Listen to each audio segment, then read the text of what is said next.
my dear friends. Welcome to IBT Make My Exam. Okay, once again I'm here to discuss pronoun, right? इससे पहले भी कुछ parts पढ़ा दिए गए थे. A few points are left, right? उसमें से एक है distributive pronoun और एक demonstrative. ठीक है, देखो मैं सबसे पहले बताऊं demonstrative.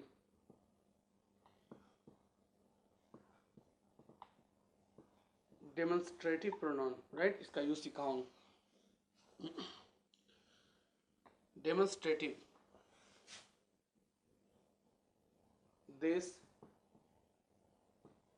that, these, those, such, the same, ये सारे क्या कहलाते हैं?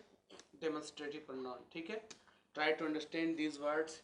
This, ठीक है, that, these, those, they are used as a pronoun और ये adjective की तरह भी यूज किए जाते हैं. देखो डिफरेंस क्या है. अगर इन वर्ड्स जो दिस दैट दीज दोज है इनके साथ अगर कोई नाउन आ जाए तो फिर वो क्या बन जाता? Demonstrative adjective. ठीक है, दिस सिंगुलर होता, जो नियरेस्ट चीज के लिए आता. दिस का प्लूरल क्या होता? These, right. और दैट का plural those. You have to remember. अब देखो इस एग्जाम में क्वेश्चंस कैसे आते हैं, वो सबसे important question, right. If I से the climate of Shimla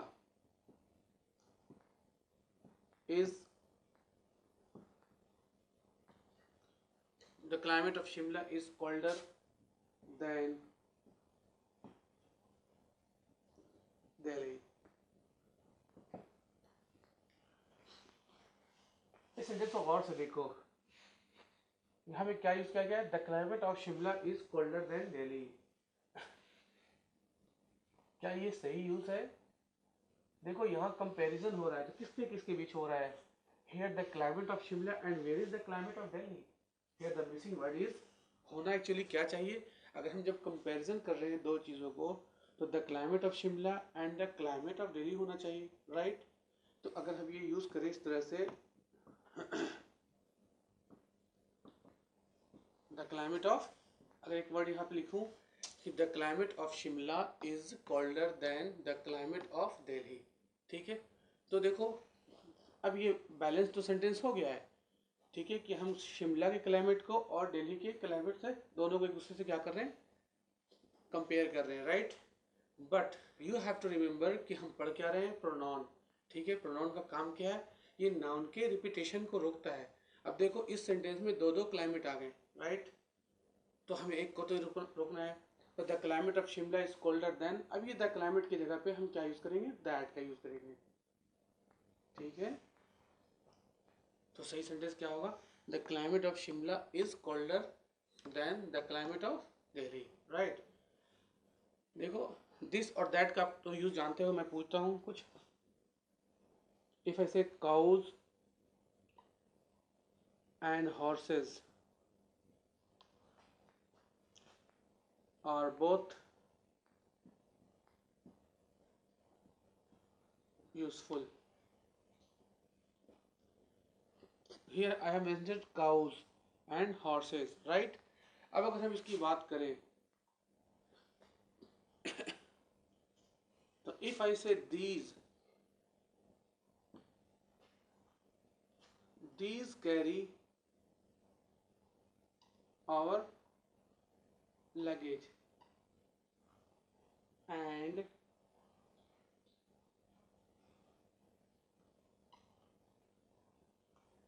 and those give us milk.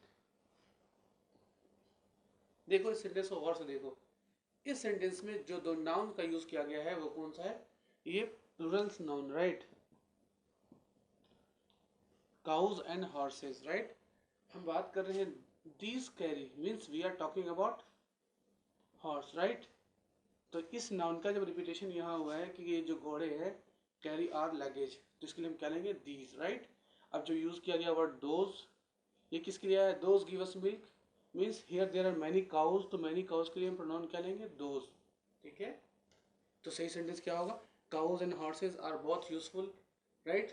These carry our luggage and those give us milk. Is the point clear? अगर यहाँ पे मैं यूज़ करूँ काउ तो फिर हम क्या यूज़ करेंगे दैट. इसी तरह का सिंगुलर नाउन का यूज़ किया जाए हॉर्स तो उसके लिए हम क्या लेंगे this. Is the point clear?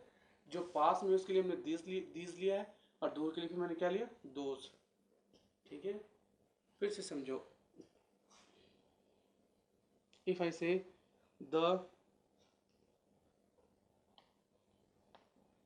the roads of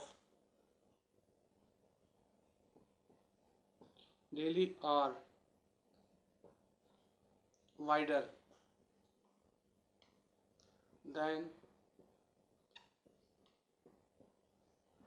that of Mumbai. क्या ये सेंटेंस सही है? The roads of Delhi are wider than that of Mumbai. Means हम किसकी सड़क की बात कर रहे हैं? दिल्ली के और मुंबई. ठीक है, लेकिन यहाँ देखो जो नाउन यूज़ किया गया रोड्स वो कैसा है? ये प्लूरल नाउन है, इसीलिए हम यहाँ पे उसका प्रोनाउन यूज़ करेंगे डेमोन्स्ट्रेटिव प्रोनाउन. तो दैट का यूज़ नहीं करेंगे. ठीक है, दैट के यहाँ पे क्या रखेंगे those. Now the sentence is well balanced. Okay, the roads of Delhi are wider than those of Mumbai. Is the point clear?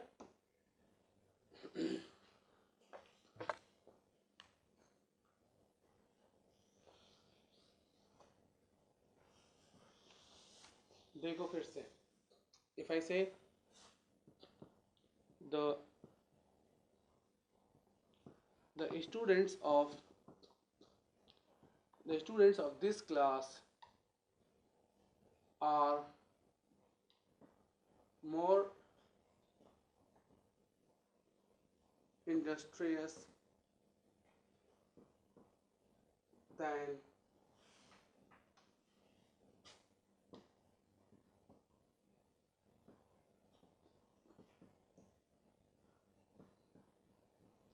that class.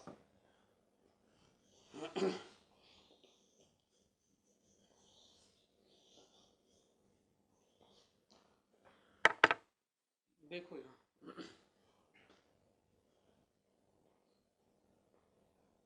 यहाँ क्या है? The students of this class and the students of that class.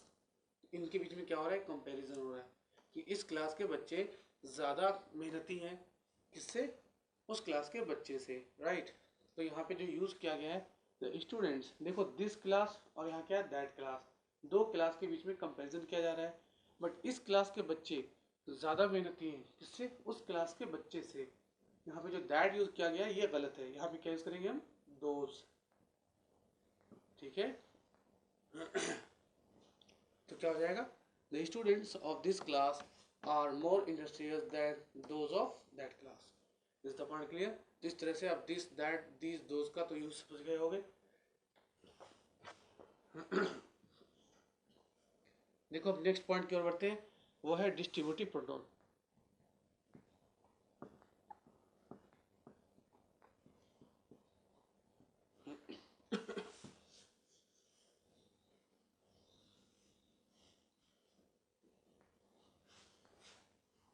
ये distributive pronoun, right? जो distribute करता है.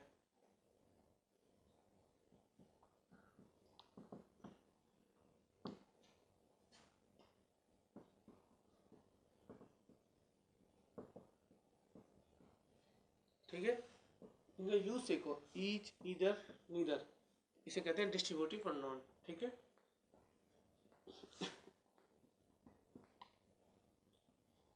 each of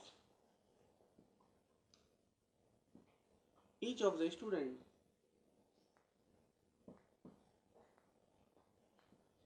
is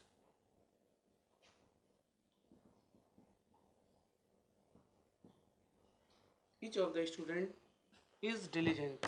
अब देखो ये सेंटेंस सही है. यहाँ पे यूज किया गया है ईच का. और ईच किस तरह? देखो ईच, इधर, निधर ये सारे ये एडजेक्टिव की तरह भी यूज किए जाते हैं. अगर इनके साथ नाउन रख दिया जाए तो वो एडजेक्टिव हो जाता. ठीक है, अब इस रूल को याद रखो. जब कभी ईच का यूज करो तो इसके साथ प्लूरल काउंटेबल नाउन का यूज किया जाता और सिंगुलर वर्ब. ठीक है, You have to remember this point. तो देखो सेंटेंस क्या कर रहा है, ईच ऑफ द स्टूडेंट, यहाँ पे ईच ऑफ के बाद कैसा ना होना चाहिए बताओ, ये आना चाहिए PCN, राइट। तो each of the students is diligent, is क्यों आया, क्योंकि तो सब्जेक्ट वर्ड क्या है यहाँ पे, ईच। कई बच्चों में से बात किसकी हो रही है, एक एक की हो रही है, राइट। तो एक के लिए हम क्या लेंगे, each of the students is diligent, means मेहनती है, ठीक है।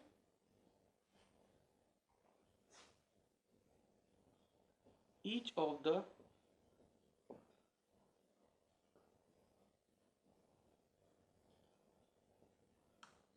each of the streets lead to the station। फिर से इस रूल को देखो, each of the streets lead to the station, क्या ये सेंटेंस सही है।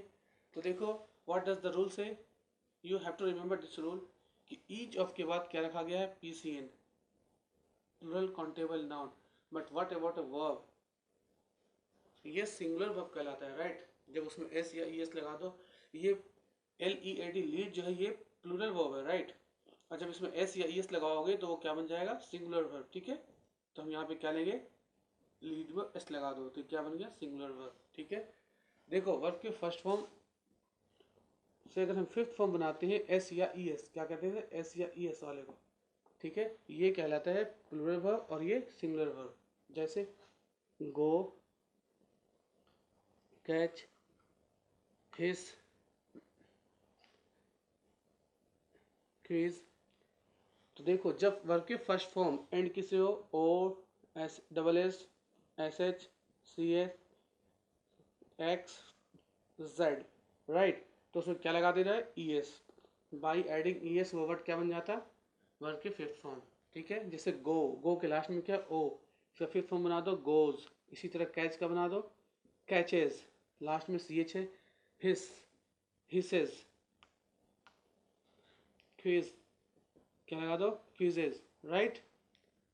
अगर मैं कहूँ ब्रश, देखो लास्ट में SH, ब्रशेज। बट अगर मैं कहूँ ईट, देखो ईट के लास्ट में क्या है, T, तो इसमें सिर्फ हम क्या लगाएंगे, S लगाएंगे, राइट। तो ये जितने भी वर्ब्स बने ये सारे क्या कहलाते हैं, सिंगुलर वर्ब, ठीक है। और वो सारे प्लूरल वर्ब्स। तो यहाँ पे जो रूल कहता है वो singular verb, singular verb means S या ES लगा होना चाहिए। तो हम क्या लेंगे, leads, each of the streets leads to the station, प्रत्येक स्ट्रीट किधर को जाती, स्टेशन को।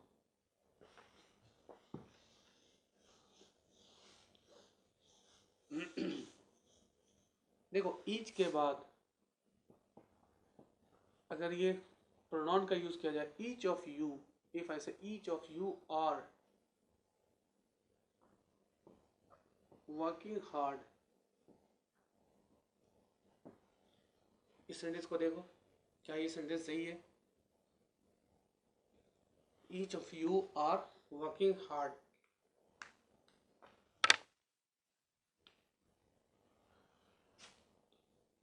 तो देखो ईच के बाद कौन सा प्रोनाउन किया गया है, ईच के बाद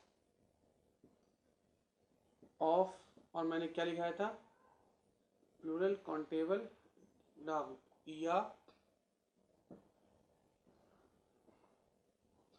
क्या है, प्लूरल काउंटेबल नाउन या प्लूरल प्रोनाउन। अगर ये आए तो इसके बाद हम सिंगुलर वर्ब का यूज करेंगे, ठीक है, सिंगुलर वर्ब का प्रयोग किया जाएगा। तो देखो सेंटेंस क्या कह रहा है, ईच ऑफ यू, यू क्या है यहाँ पे, ये प्रोनाउन है, राइट। तो वर्ब क्या यूज करेंगे, each of you is working hard. Similarly if I say each of us is working hard, each of them is working hard, सबके लिए कौन सा वर्ब आएगा, सिंगुलर वर्ब। और अगर हम पास्ट की बात करें तो वाज, ठीक है। You have to remember, some of the students you know जब क्वेश्चन सॉल्व करते हैं तो उन्हें लगता है ये यू है, इसके हिसाब से वो आर यूज कर देते हैं, बट यहाँ पे व्हाट किसका यूज किया गया है, ईच का, ठीक है। सिमिलरली इफ आई से ईदर,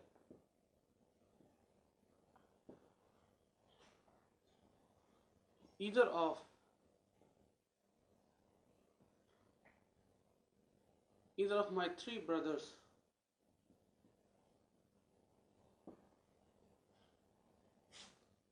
is ऑनेस्ट।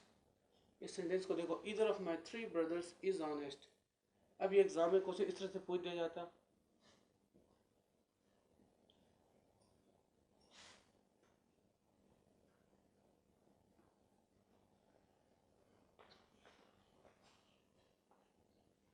तो इस वर्ड को याद रखो कि ईदर का मीनिंग क्या होता।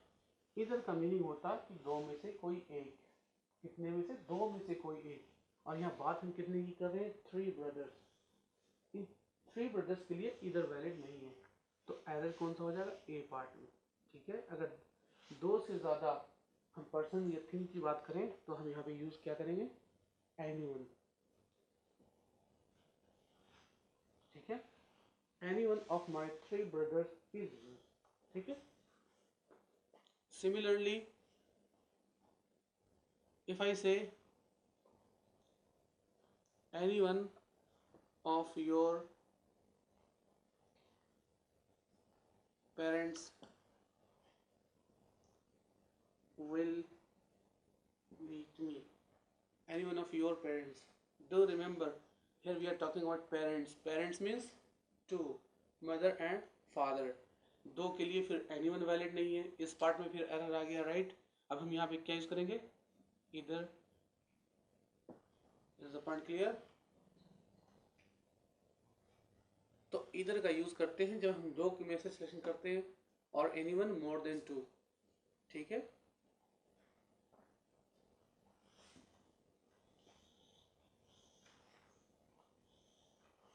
इसी तरह मैं यूज करूं इधर के साथ प्रोनाउन का, इधर ऑफ यू।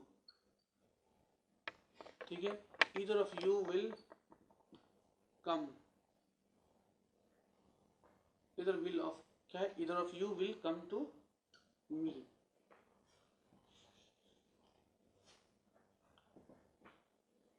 और if I say any one of you will come to me.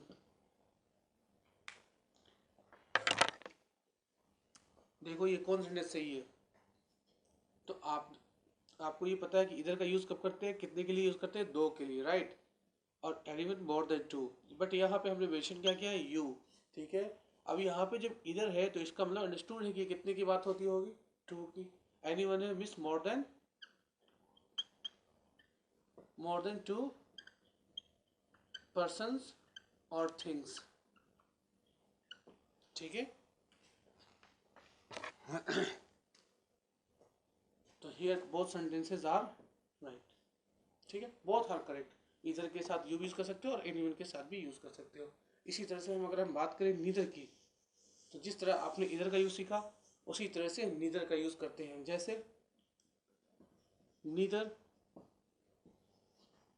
Of the three girls, neither of three girls is beautiful. अब देखो यहाँ पे कितनी लड़कियां, थ्री गर्ल्स। नीदर तीन के लिए वैलिड नहीं है, नीदर मीन्स दो, दो में से कोई नहीं। और हम बात यहाँ पे थ्री गर्ल्स की कर रहे हैं, तो ये नीदर इस पार्ट में एरर है। हम यहाँ पे क्या यूज करेंगे, नन। सिमिलरली अगर हम नन के साथ यूज करें कि none of my two brothers. ठीक है, तो देखो नन, हम we are talking about two brothers, तो यहाँ पे नन का यूज गलत है, हम क्या यूज करेंगे, नीदर। ठीक है, इसी तरह से हम अगर प्रोनाउन की बात करें, नीदर ऑफ यू या नन ऑफ यू, तो दोनों सही है। क्योंकि यू है, यू से हमें पता नहीं कि वह दो हैं या दो से ज़्यादा है, तो नन ऑफ यू भी कर सकते हो और neither of you pronoun use कर सकते हो। ठीक है, तो इस तरह से आपने सीखा आज डिस्ट्रीब्यूटिव प्रोनाउन और डेमोन्स्ट्रेटिव प्रोनाउन के बारे में हमने चर्चा किया। ठीक है, अब नेक्स्ट वीडियो में जो लास्ट पार्ट बचे हुए हैं उसे मैं एक्सप्लेन करूँगा। ठीक है, so please keep watching. Thank you very much.